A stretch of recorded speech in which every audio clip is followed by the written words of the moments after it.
Hey, welcome to Will Talks. Today, I'm super excited because I have an amazing guest with me today, especially somebody who has incredible amount of experience in school financing and financing in general.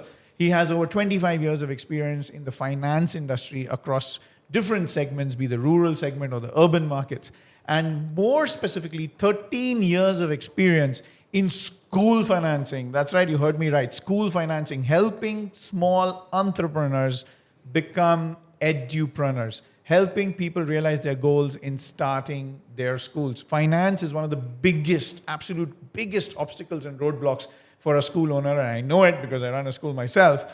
And Mr. Brajesh Mishra from Varthana is here with us, and he's agreed to spend an hour with us really bearing everything that we need to know about school financing and how we can make those India's education dreams an absolute reality. Thank you so much for coming, and thank Pleasure. you so much for having us. What would you like to tell us, just to set a little bit of context about the work you do, where you come from, who you are, what you like doing, your beliefs, anything, use this time and set any context that you would like to set for the conversation ahead. Yeah, sure. So let me start with my background. I joined the workforce when India was just opening up. Those were the magical years. This year was 1994.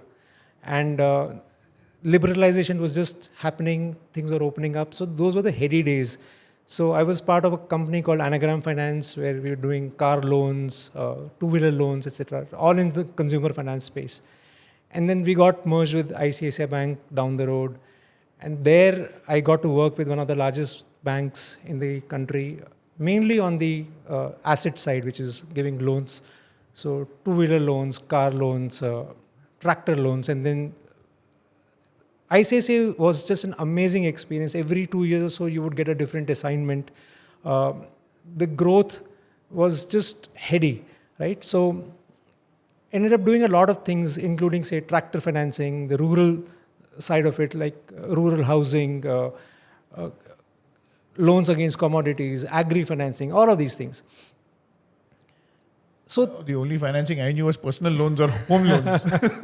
no, so this experience was life-changing for me, because that was the first time that I realized that money means much more than just your next car or your next home, right?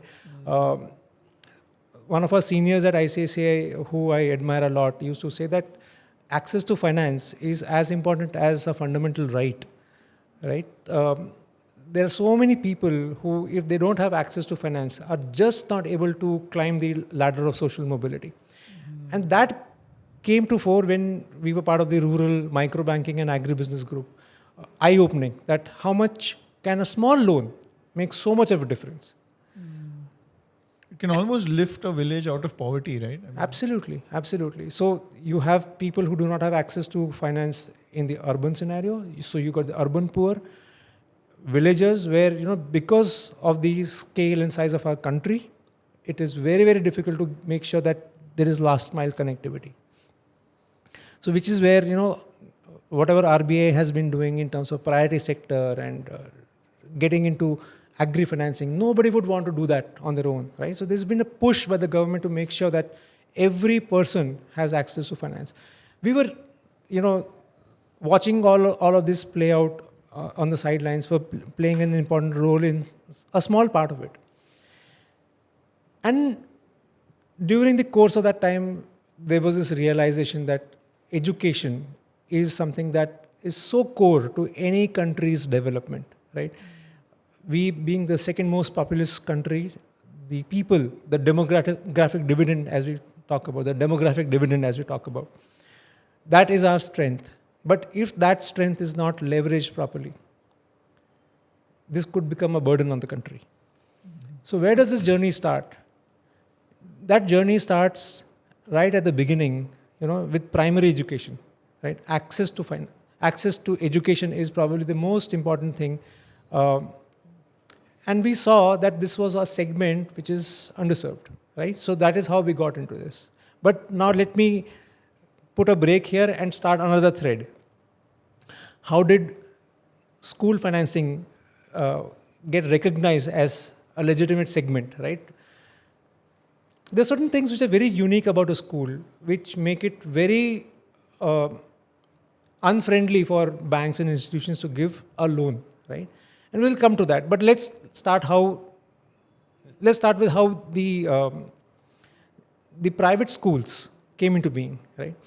So in India, we have government schools which are entirely owned and run by the government, the Yeah. state government or the national, well, all state governments, Yeah. because education is a state agenda. And then we have private schools, Yeah, which would be correct. single owners. So a small correction: education is an agenda item for both state as well as the central government, which is why it's in the concurrent list, right? So it's interesting. It makes it very interesting that you'll have the state governments as well as the central government having a view on education, right? Across the world, education is looked at as a public good, right? A public good is where it is important for every citizen to have access to, but nobody wants to do it, right? A very visual example is that of a lighthouse, right? What does a lighthouse do? A lighthouse is there on the shore to warn the ships that if you're coming any closer, there are rocks, your ship could get shipwrecked, right? So it is going to benefit the ship owners, the captains of the ship, and the passengers or the cargo which is in the ship. But who wants to build a lighthouse? Nobody, right? Nobody would want to build a lighthouse. So who does it? It's the government which does it, right? So that's something which is called as a public good. Education is recognized as a public good globally. It is the government's responsibility to make sure that the citizens, the children, the would-be citizens, when they grow up and they start contributing to the society, are given proper education, right? That's the global standard. So which is why education is always looked as a not-for-profit venture, right? Because it's public good. It's for a public social good. capital. Yes, it's it is for the country or the... Exactly, right? So every government will be offering free education to children, right? Up to a certain level. It could be primary, it could be secondary, it could be higher secondary. That's why the Right to Education Act comes Exactly. in to elementary So education. even before that, right? So Right to Education Act has a different agenda, but we'll come to that as well. But how is India unique? So we were under a colonial power, right? There were people who did not belong to this country in large hordes who were there in this country, running the country. There was this administrative service which required a lot of people who had moved from the UK to India along with their families, right? They had children who were growing up, and these people were here for more than 200 years. Right? If you are here, you need schools to educate your children. Now, would you want your children to study in a government school? The concept of school itself is alien, right? We had gurukuls, and so the ancient idea of a school in India is very, very different. The school, as we know it, was brought by the British, the colonists, colonizers. right? The colonizers. So when these schools were set up, and they needed people who could understand English, who could join the administrative service, so they needed to run the country. They needed people from India to get educated in their system, right? So that's how it started. Even today, if you look at schools, which we cater to, you'll see a lot of them having the word convent in the school. They will be named after a saint, right? They will be very English sounding names. But if you go and talk to the school owner, right? The school owner will not be a Christian. The school will not be an Anglo-Saxon. He will be a normal Indian coming from Indian roots, Hindu or otherwise, right? But why is it that school has that kind of a Anglican twist. yeah, why? That name is aspirational, right? It kind of reflects that I'm giving you education which conforms to the British standards, right? So you'll see St. Albans, St. John's, St. George, all of these schools will be communicating to the parents that this is an aspirational school. Now, the government, even if it wants to, cannot provide good education to Everybody. because the sheer size, right? The 130 crores of population that we have, it's a very, very large cohort. You cannot. So what the government decided was that fine, we will not have enough schools to give education to everybody. We will need to bring in private players, right? But the basic philosophy of a public good will not be violated, right? So what the government permitted, so now how this thing evolved is that you got schools that are run by state governments, municipalities, also central government. So all the Kendriya Vidyalayas Kendriya Vidyalaya, Navo Vidyalayas. yeah, these are all central board schools. Then you have got aided schools where you have a private individual running a school but getting an aid. Salary aid. Exactly. Building aid. Now, very soon, the governments realize that they don't have a budget to keep providing aid, right? This was something which was going on for a long time. But then the economics changed. So then, again, the demand from parents, right? Where do I send my kids? Where do I send my kids to? And so then, over time, the way this evolved was that government finally allowed, maybe reluctantly, maybe proactively, allowed schools to be open without any kind of aid from the government. These are called private schools. Self-financed? Exactly. Nothing pertains to any kind of government grant, aid, nothing at all. You set up a school through your own funds. You run it based on what you generate from fee collection. If you're able to survive, that's great, but you will not be able to generate profits, right? So it has to be done purely as a not-for-profit. Yes. And that is why the only constitutions that are allowed for a school are either a trust or a society. If me as an entrepreneur, if me as a partner in a partnership, or me as a part of a private limited company or public limited company wants to set up a school, right? No matter how big, no matter which income segment to be catering to, we cannot set up a school. You have to be a trust or you It have has to to be be a trust or a society, right? So this is a unique thing that we've seen in India, is that along with government schools, you have a large number of private schools as well. Just to let you know, like in Dubai, when I spoke to a few school owners, their education is a for-profit business. Right. So that doesn't happen here in India. No. For a lot of people who don't know about this, they feel that all schools are profit-making, cash-spinning, Yeah. cash-spinning organizations, but that's not the case. Right. So then let's come to the story now about how these schools were discovered, right? So these schools, now let's look at any socio-economic pyramid, right? At the top, you've got the 1%, and then you got the 5%, the 10%, and at the bottom of the pyramid, you got the 90% of the population. Even in India, you got India and then you got Bharat, right? You got people who are going into premier schools, and then there are people who are going into very, very small schools, right? Now, the rich have figured it out. They have this sorted. There is no problem there. But most Is of the there a schools... definition of what is rich here? In terms of if you're making more than... Aisa kuch hai? Yeah. So there are SEC 1, SEC 2. There are several classifications. But for the conversation that we are having, it doesn't matter. You have a sense of who the rich are. Typically, these would be international board schools, ICSE, upper end CBSE schools. Maybe the 50, 60,000 plus fees schools a Easily. year. Yes. Right. So a lot of these schools exist and we're not even aware of them, right? We don't see them. When we see them, we don't even acknowledge in our mind that such schools exist.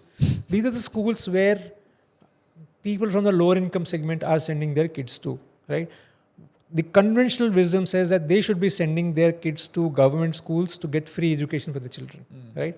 A lot of people are doing that, right? But the moment they get to a certain level of prosperity, or they get out of abject poverty, they start thinking about the future of the children.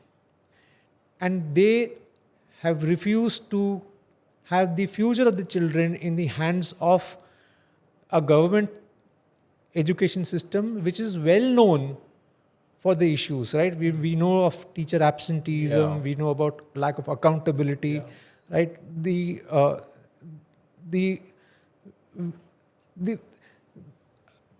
Learning outcomes. learning outcomes, and more than that, I think this firm approach that we will not embrace anything new, right? We will not embrace computers, we will not embrace English. This is the way we will teach. So parents can clearly see that there is a marked difference in accountability, in looking forward. They feel that the children stand a chance, right? And this is where it is important that the lower income segment is that there is no way out of poverty unless you resort to crime, right? There's no way out of poverty unless you have a good education. Yeah. Essentially and you will agree with me, what does education do? It gives you choices, right? A farmer's son, if he wants to be a farmer, he has the best teacher already. The child his father is free to become a farmer, right? But if the child does not have any education, the child is constrained to be a farmer, right? The child may not want to be a farmer. The child might want to be an astronomer, right? Now, what education does is it gives you the child exposure, and over time it gives you choices so that you can be a businessman, you can join a firm, or you can do a vocation of your choice. And these are some of the most inspiring stories, right? Rickshaw driver's son becomes... Every day we hear about it. And we love it. It gives us... We look at it as evidence that education really breaks people out of the cycle of poverty. Absolutely, right? And that is an aspiration that is being looked at. So, there's this one gentleman who can be credited with creating education, school loans, school financing as a sector. One gentleman. Yeah. And it's an irony of sorts that he comes from England. Professor James Tooley. He's done amazing work across the world on affordable private education, right? So he was in India for something else, and he had a day off, and he was roaming around the streets of Hyderabad, and he saw one after the other. He saw this constant thing of very, very small private schools with very English sounding names. I think the names actually caught his attention.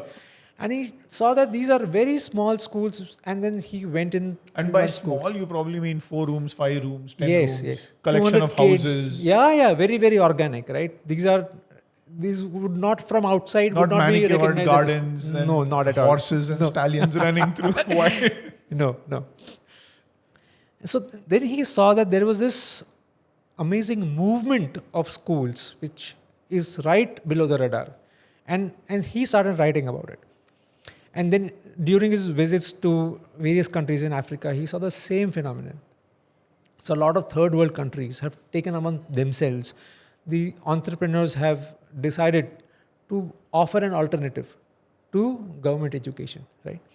Now, just to give you quick stats, there are about 12 lakh schools which are run by the government in India. These could be state board schools, state government schools, central government schools, whatever. 12 lakh schools, right? Against that, there are about 4 lakh privately run schools, right? So we've got 12 lakhs versus 4 lakhs. So the number is very, very small as compared to government schools. Interestingly, let's talk about the population, right? We got 130 crores, right? Out of that, 45 crores roughly, 45 50 crores is the young population. When I say young, I mean less than 19 years old, right? So this is the school-going population. Right? One third. We can divide this 45 crores into roughly 3 buckets. A third don't go to schools at all. Even today, right? So they might have joined a school because at the basic level of nursery or lower KG, That's En- en- 15 crore yeah, students, yeah. children. Yes, I'll tell you. So at the ground level, at the entry level, the enrollment numbers are very, very high, almost 100%, right? So any kid who's 3 years old, there's a very high likelihood that Balwadi. every kid is going into a school, right? But then dropouts start happening very, very quickly, right? It could be because of affordability, it could be because of gender, it could be because they need more hands to get into some kind of employment for the family, multiple reasons. But a third of the kids don't go to schools at all. The remaining one third, a third go to government schools and a third go to private schools, right?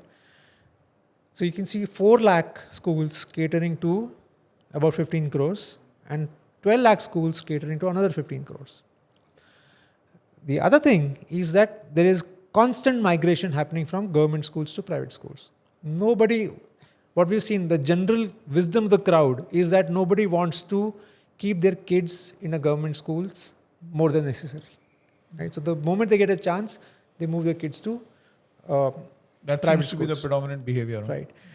And before the pandemic, it was established that even in villages, 50% of the kids of a village would be going to a private school. So the reach of private schools has gone down to the village level. So even if you're staying in a village, there's a very high likelihood that there is a private school in the village, or there's a bus service, there's a school bus service which is connecting you and your child to a school which is maybe 20-30 kilometers away, right? So that is how ubiquitous the schools are. However, since these are trusts or societies, they cannot generate a profit. So what is the definition of a for-profit organization? Is that any profit that is generated can be returned back to Promoters. to the investors, promoters, as dividend, right? Now, in a trust or a society, you cannot give this money back to the investor. The investor would be the promoter, the correspondent, as it is called. The money remains inside the trust or society, right? So it's plowed back, right? So you cannot give dividends, you cannot give an exit to an investor, nothing. Now, the reality is that if you charge a certain fee and you keep your expenses under control, every month you will be generating a surplus. Yeah. It may not be termed as a Profit. but there's a surplus because of efficient operations, right? So the corpus keeps growing, the corpus keeps increasing. Now, every society bylaw, every trust deed would have a clause that the school or the trust or society is allowed to raise money for the school, right? So the constitution of the school allows you to borrow money, right? And you can pay interest and you can pay back the principal from the proceeds. So nothing stops them from borrowing. From right? raising money, nobody's... Right. They also have the clause that they can offer properties of the school, they can offer properties of the trustees of the school as security for any school finance company that is willing to offer them. Now, all this came to being when Mr. Tooley did this whole research and started writing a lot of papers, and that then caught the attention of a lot of funds, right, which invest into social enterprises, right? Impact investing. Impact, exactly, right? That this is something that can change the future of the country. There is a very important need which is being not fulfilled, right? So there's a gap in the market which needs to be fulfilled.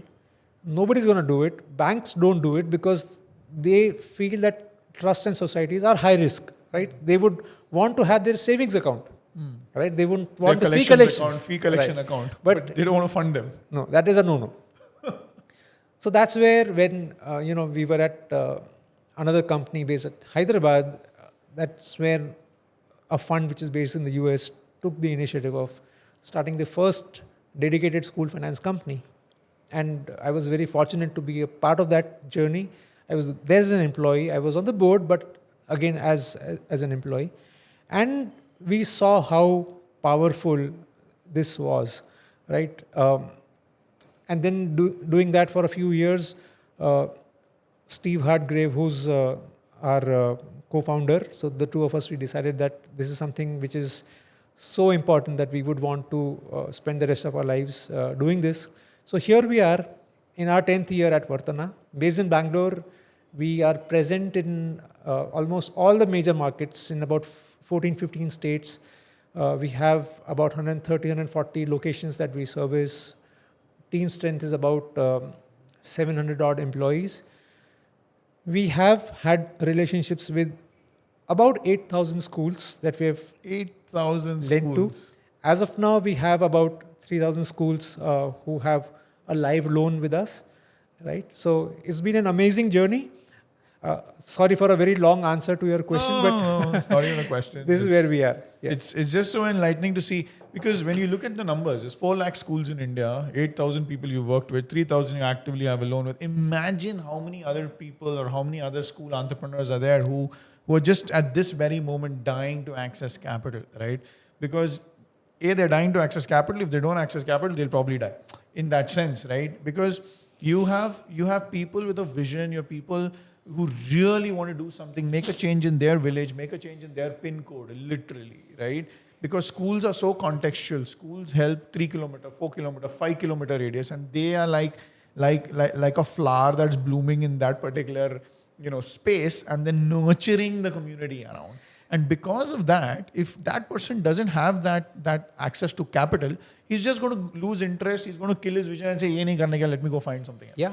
Yeah. So let me ask you this question: how has been your journey? Right? How many schools do you have? Did you inherit any of the schools? Did you start from scratch? How has been the journey from the resource mobilization point of view? So for me, what I inherited is my father's dream. My mom and dad, they used to run a preschool at home in the hall of their house, and that's all I saw since 5th standard. I've seen my parents put food on the table only through education. My mom is a second generation Montessori teacher. She learned under Maria Montessori student, who was like 80 at that time, and my mom was probably 25. And and at that time, I come from a time when any South Indian lady was living in a society, in a housing complex, that's people would just send their kids to her and say, "Kuch sikhao." Because the norm at that time was schools would take interviews before they take admissions, and all parents would get worried. They would be like, "Can you help my child crack the interview and get into a school of their choice?" And my mom used to run this nursery school at home, and she would make sure that after I left to my own school, then she would start the school, and before I came in, she would kind of wind up the operations. And that ran for more than 12 to 13 years, and that put food on the table, that paid my fees, that put me through education. So I actually know how hard it is for and both my parents were teachers. They committed their lives to education. And then I lost my father at a time when I really needed him the most in some sense, at the age of 18. And I knew he had this dream of starting a school. He had helped so many other people with dreams and motivations on starting schools. And I always told him, "नहीं मुझे software engineer बनना है, hardware engineer." Computer was a new in thing at that time. But then when I lost him, I just felt like I had to do something, and I wanted to continue staying connected to him. And I also wanted to give my mom a sense of purpose and meaning in her life, so that she sees me doing something that she understands. And she was probably like, I don't want to give her age, because she'll really freak out if she hears that. And that's literally how I started the school. And that's all I had to start the school. And I said, how do I start school? Because I went to a school which had 10 acres of land, which was run by Christian Brothers, Irish Christian Brothers. It's a St. Augustine school. And most of my life has been formed, my worldview has been formed out of that school. So in my head, the model of schooling was that, and I was like, how do I do that? It was virtually impossible. And then I went to, there was a little rundown mall, and I met an owner over there, and I said, "Can you give me some land, and can you give me some space to start a school?" And he said, "Yeah, okay." And he saw I was like 20, 21 years old. He said, "ठीक है, जब पैसा आएगा तभी दे दो, देख लेंगे, तुम चालू तो करो, अच्छा काम है, करो तुम." And that's literally how I was able to start the school. His name is Mr. Matre, and I have the deepest sense of gratitude for him. Because at that time, there was no bank, there was no loan. I was 21 years old, zero credit history. Who's going to give me a loan, right? And I didn't even have the courage to take a loan. So he just comes and said, तुम चालू करो, देखो कुछ अच्छा काम है, होता है तो ठीक है, pay when able model. And that has literally been how I started the school today. We have 3 schools, we have 5,000 kids and stuff. So my point is like, you need a guardian angel, you need a godfather, you need somebody to come in. And the fact that you are able to build a business there, which is ethical, which is moral, and which is social, and in support of social good, is great, is absolutely phenomenal. What has been some of these experiences that you've had across school owners? Because you must be hearing like insane amount of stories and really transformative stories. Yeah, so I think I'll just build on the point that you made. Imagine somebody else who had a dream but did not have Mr. Mahatare as his guardian angel, right? There was no way that you would have been able to do this without he being around, right? Now that's the problem, that if we have to scale this up, right? How do we scale this? Because the country needs many more schools, right? Even we don't have the courage to back an entrepreneur who wants to start a new school, right? So what we've done is, in the last 10 years, what we've done, we will give capital to those people who have been able to get it to a certain level, establish the functioning of the school, understand what it takes to run a school, and then fund his or her ambition, right? And there's so many stories, funny stories, heartwarming stories. Funny in the sense that when we started, and there are no databases of schools that are available, so you have to start knocking on doors. Yeah, you have to have a beat where you go in a particular area and you start meeting the school owners. Bomb. Yeah. And people were so suspicious. Like, school financing, nobody gives loans to schools, right? So they would, I remember in the beginning, school owners would actually come to our office to check us out whether we are for real or not, right? Is this some kind of a scam, which is, they're trying to trap us or whatever. So that was quite funny. Heartwarming when that trust was established. See, what happens is that people who work in this sector, right? We work only with schools. So we just keep meeting school owners day in and day out, right? And while we are sitting at the head office, the people who are actually doing this great heroic work are the relationship managers. So they are in charge of that particular territory. They know all the schools in that territory. Over time, they get to know all these schools. And then it becomes like a family bond. It is a relationship where, you know everybody, right? You are respected.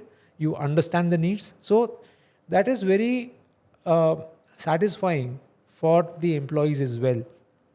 That here I'm doing some good work, which is being appreciated, right? And the school owners also realize that, okay, this is a company which is reliable. It will do it if everything that we want is, and that's not too much, that we're there, we're consistent, right? Banks might give you loans, but it depends on the discretion of the branch manager. Achha. So we have seen so many cases where the branch manager promises the school owner that, yes, I will give you a loan. Let's start the process. The process itself will take a long time, documents to be done, this, that and all. And suddenly he gets transferred.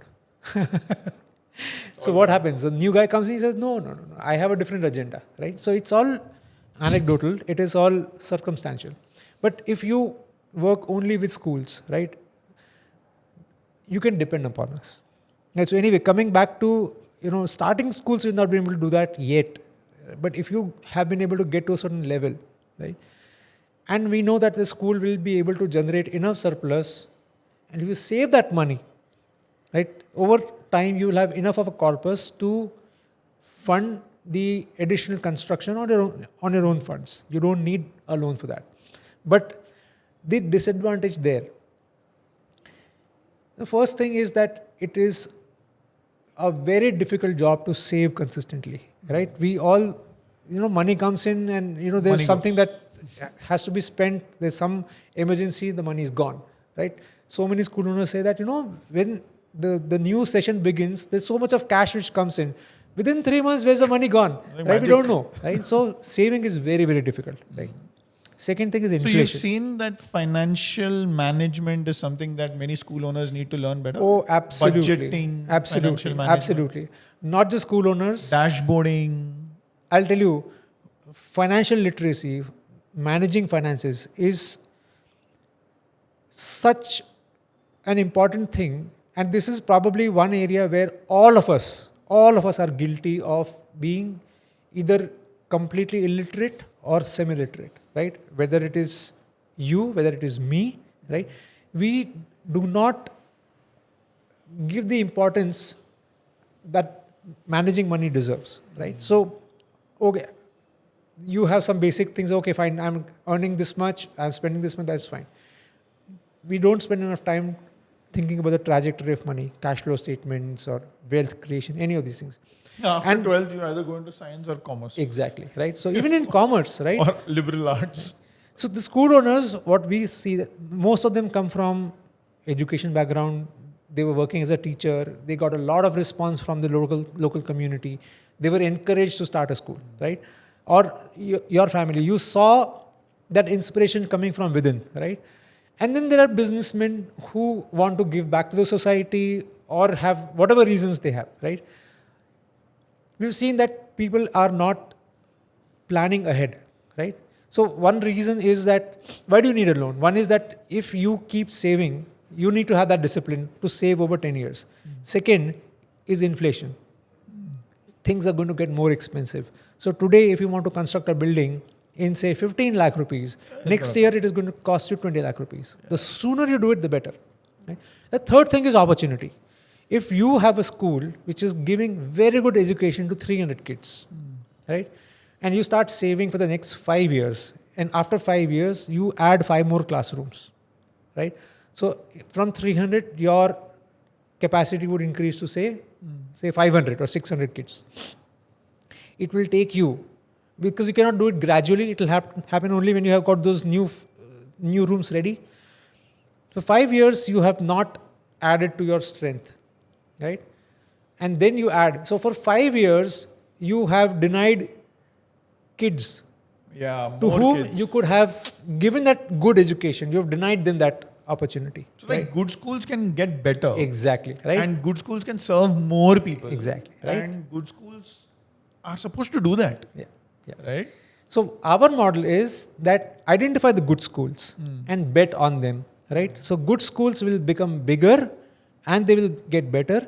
There will be consolidation. So there will be some schools which are on the fringe, which do not deserve to exist, because I think we can be quite frank that the quality of education is spotty, right? There is no evidence that there are anecdotal evidences, but there is nothing which has been established at a statistical level that private schools are better, right? There are some very, very good government teachers as well, and then there are some very bad private schools as well, and everything in between, right? So some schools will go out of business. That's fine, right? But then if you start creating centers of excellence and you give that more power, right? You help them amplify. Absolutely. Magnify, amplify, those are things. What do you like one of the things that I always keep hearing from school owners is like paisa nahi hai.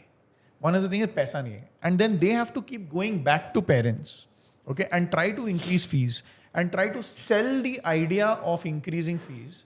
And it's very difficult to convince parents about invisible process ideas, pedagogical approaches. If I say, hey, I need to train my teachers and it's going to cost me 10 lakh rupees training teachers, I want to hence increase fees for training teachers, they'll be like, iske liye paisa nahi denge hum log. Because they feel that somehow there is no cost involved for that. It's like the quality of books in India. Many times parents judge by the weight of the bags. Now I think that will evolve over time. And hence, you're not able to go to parents with a proof of concept. And hence, you're not able to raise capital in that sense from parents. And then many times you're in a limbo. So most schools then are just not able to break out of that. They've got things going and then they're kind of stuck there in that system. And here, I feel for school owners and entrepreneurs, the opportunity is to be able to do that proof of concept. Take money from you, do that proof of concept, show that it is working, do a pilot, get into that idea to experimentation mode.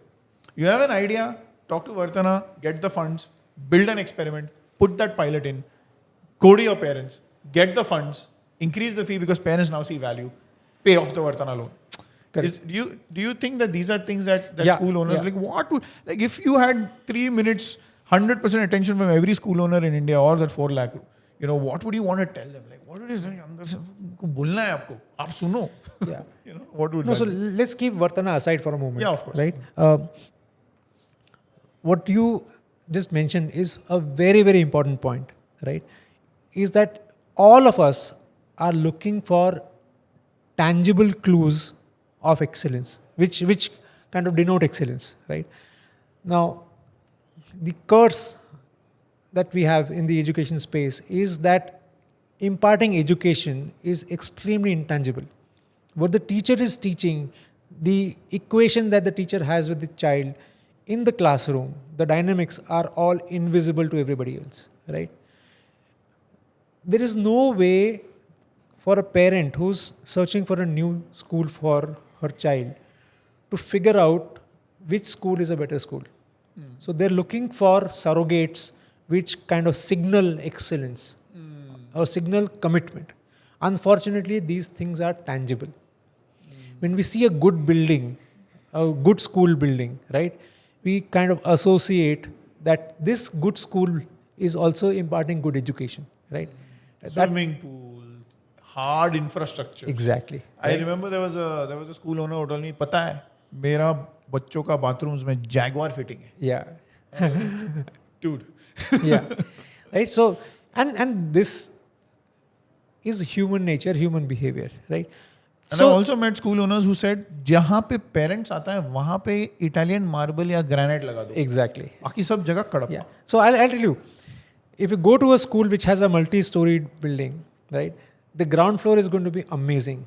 As you said, vitrified tiles, granite, marble, everything. First floor onwards, it's you will probably see unplastered walls as well, right? Floors which have just been cemented. You know who you're speaking to, right? So unfortunately, the tangible is what attracts. But there's जो दिखता है वो बिकता है. But there's another point as well, right? Imagine that you are trying to attract the best teachers. Would you, as a teacher, prefer to go to a school which is well structured as a school? There's a proper school building. There is security at the gate. There seems to be discipline. There seems to be a procedure. There's a process adherence. Versus some amazing principal who started a school, who's running a school in the 3-4 rooms of her house. Up to kg, that is acceptable, right? What a good school building will do is to signal the commitment of the school owner. The school owner has invested, and hence the commitment shows that he believes or she believes so much in that school that they've put in their own money to build this. लगा हुआ है, right? Which is why we've seen that parents prefer an own school building to a rented school building, right?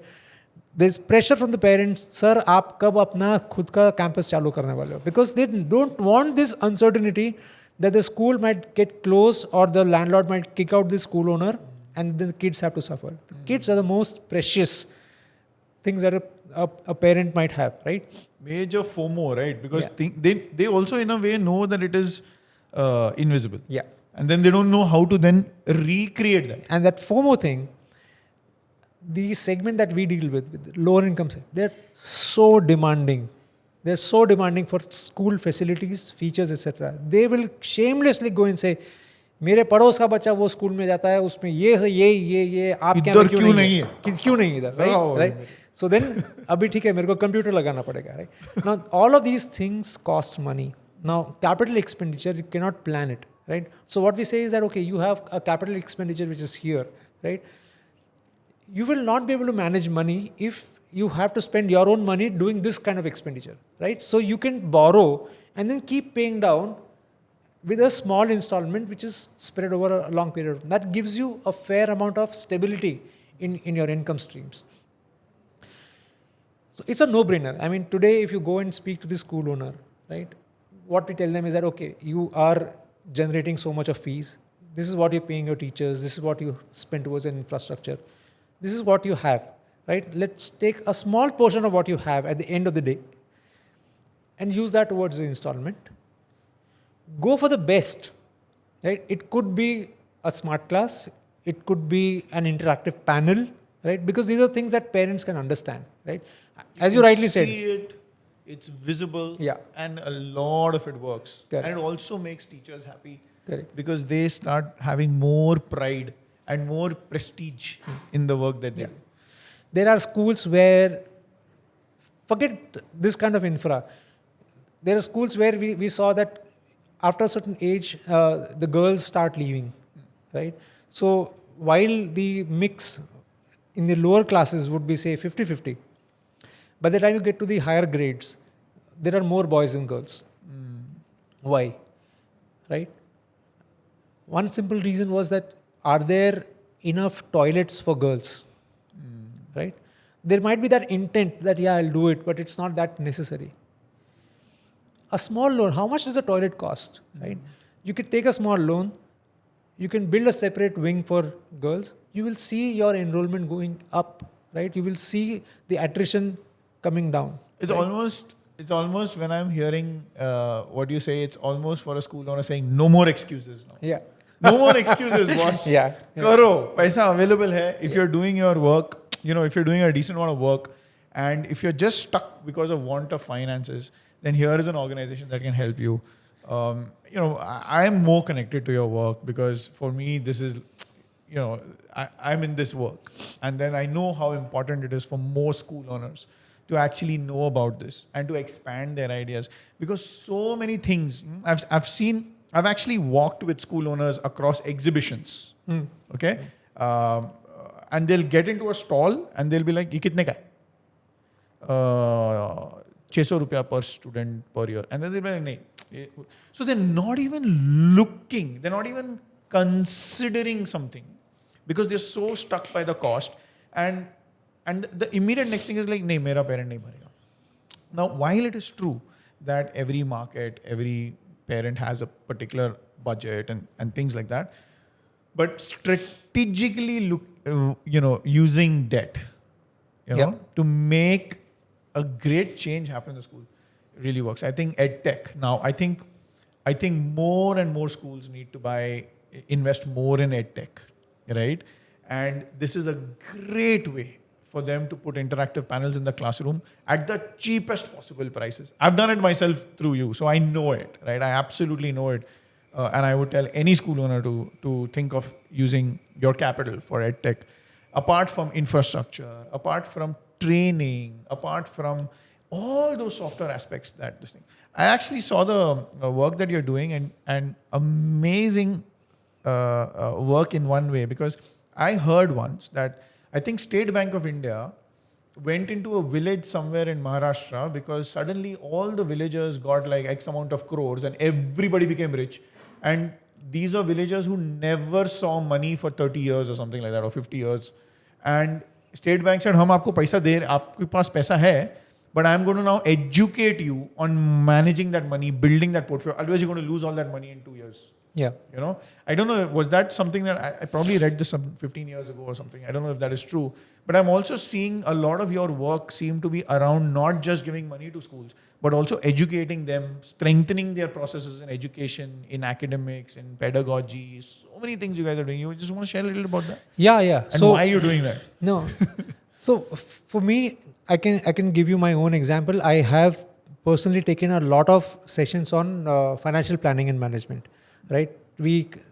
Every now and then we would invite some of our school owners for a short half-day workshop, and this is our way of adding value.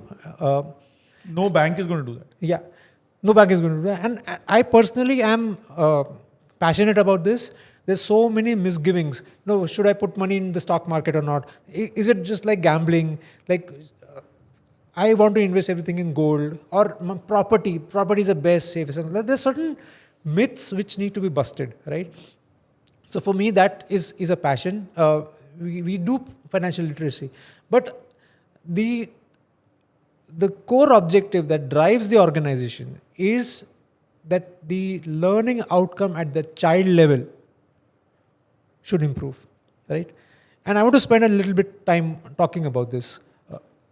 We as an organization feel that giving money to a school is just a means, a vehicle, right? It does not address the core problem. The core problem is that the child should get access to better quality education. Maybe it is through better teachers, or maybe it is through better pedagogical tools, right? But the learning outcome should improve. The child graduating from a particular grade today should be much better than other cohorts. And that is where it is important to acknowledge the entire ecosystem and the players who are there. It's a very complex thing. Who's the consumer in this whole thing? The consumer is the student, right? The consumer of the education space. The prime beneficiary. Is a prime beneficiary, right? Unfortunately, the end consumer has no decision powers, right? No decisions at all. The decision maker is the parent. Okay. Then you have another player called the teacher, because the teacher is imparting the education, right? Again, the teacher has got very limited powers. What to teach, the curriculum, the speed, no child left behind, or everybody go to hell, right? And then you're the school owner, right? Who is the decision maker from that side. And so probably doesn't enter the classroom. Doesn't know anything about what happens in the classroom. So there's so many players, and it gets very, very complex very quickly, because then every parent has a different aspiration for the child. What we felt was that giving a loan to a school will give us access to all these players in the ecosystem. And while we cannot go and interact with the child at that level because we don't have the bandwidth, the least that we can do is at least influence the teacher, right? So we probably would be the only finance company in the country which has a set of employees who come from an education background. Wow. Right? They come from Teach for India or similar backgrounds. There are so many other colleges who are... the Azim Premji Foundation. Azim Prem, exactly, right? APU. Now, they don't know anything about money, but they can have a very, very good conversation, workshop, session with teachers, and also impress upon the school owners that this is what you need to do, right? Our ecosystem is such that we get introduced to so many players in the market. Incidentally, you spoke about technology. So there's certain things which are interesting about education, that all of us are, beneficiaries of the education system. We have gone through it. So we have a first-hand feeling as consumers of how education is. Education as a sector is that area where maximum innovation is happening. You'd be surprised.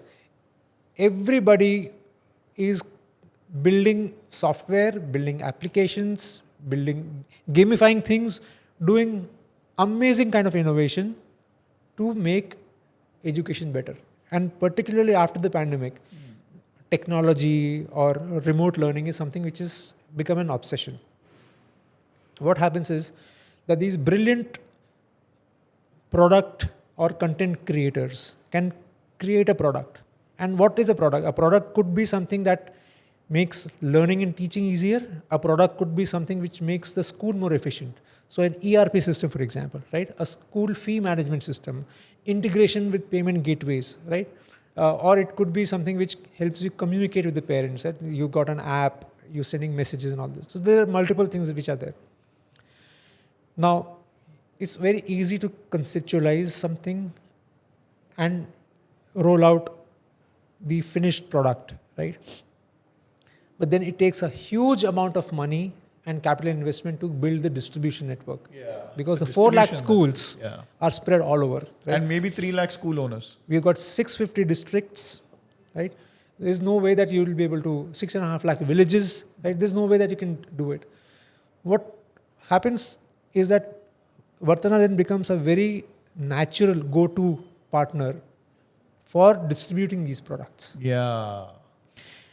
And I think 38 offices across. correct. And for us, it's a matter of privilege that, if we have that access, we have got that direct dialing, we've got the phone number of the school owner, the decision maker, right? What we can easily do is connect this person with the school owner saying that this is a fantastic new product ले लो. that you should try, right? Yeah, We'll not even say, ले लो, आप try करो. आपके consideration set में होना चाहिए. Right. If you don't like this, we got this. But if we all agree that the child should benefit from this, right? It's your duty to look at what is there in the market, right? And that FOMO is there at every level. The school owners have FOMO, parents have that FOMO, children also have that FOMO. You know, Mr. Brajesh Mishra, I want to say I learned so much from this conversation. And one of the key things that I'm taking away is the business of my business is also my business. The business of my business is also my business. You know that schools are your customers and you want to give them loans, but you also know that schools are in the business of education, of transforming children, of increasing teaching learning and learning outcomes in children. And you're doing everything you can to make sure that the business of your business is also your business. And you are being a finance company. For me, I feel you're an education first approach. You have an education first approach. And you've decided that your playing field is enabling school owners, entrepreneurs, and schools who are doing well to become even better and serve even more children. And that is, I think, the agenda of India. We want a better India, we want better children, and we want children who are proud of this country and who want to contribute to making a better India. Absolutely, couldn't agree more. Terrific. As a finance company, we can be doing car loans, two-wheeler loans, consumer loans. We have chosen to restrict ourselves only to education, right? It is by choice. And I think it's been an amazing privilege for me and all the employees at Varthana that we have had this opportunity to engage with such amazing people who run schools selflessly, right? Their whole objective is to impart education and make sure that the country comes out stronger, right? It's been an absolute privilege to be in this situation, to be able to help. And I couldn't have asked for more, right? We couldn't have asked for more. So, yeah. Thank you so much for what you're doing. Thank you. Thank you.